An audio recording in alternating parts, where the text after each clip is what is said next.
Hi guys, welcome to our channel mister Sisindri. Bigg Boss season 8 హౌస్లో nominations హాట్గా జరుగుతున్నాయి. ప్రతి ఒక్కరు కూడా నామినేషన్స్లో నువ్వా నేనా అన్నట్టుగా రెచ్చిపోతున్నారు.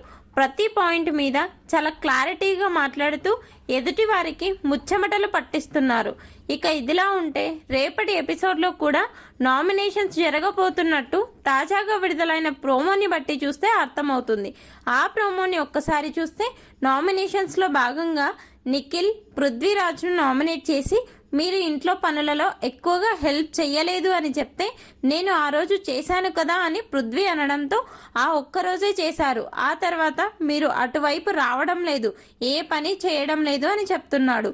దీంతో పృథ్వీ మాట్లాడుతూ ఫస్ట్ మీకు బిగ్ బాస్ హౌస్లో ఎందుకు నామినేట్ చేయాలో మీకు తెలీదు, అలాగే ఇప్పుడు నన్ను ఎందుకు నామినేట్ చేస్తున్నావో నీకు తెలీదు అంటూ పృథ్వీ నిఖిల్పై రెచ్చిపోయాడు. ఆ తర్వాత బయట అభయ్ సోనియాతో పృథ్వీ మాట్లాడుతూ వాడు అంత వీక్గా ఎందుకు ఉన్నాడు అంటే సోనియా వెంటనే స్ట్రాంగ్ కంటెస్టెంట్ అని అభయ్ని అనేశారు. వాడి దగ్గర పాయింట్ లేదు, అందుకే నిన్ను చేశాడు అని, వాడు కొన్ని రోజుల్లో డెవలప్ అయితే ఓకే, లేకపోతే వదిలేయడమే అంటూ చెప్తుంది. మొత్తంగా సోనియా బిగ్ బాస్ హౌస్కి శివగామిలా ఫీల్ అవుతుంది. ఈ ప్రోమోపై మీ అభిప్రాయాన్ని కామెంట్స్ రూపంలో తెలపండి. Please subscribe our channel mister సిసింద్రి.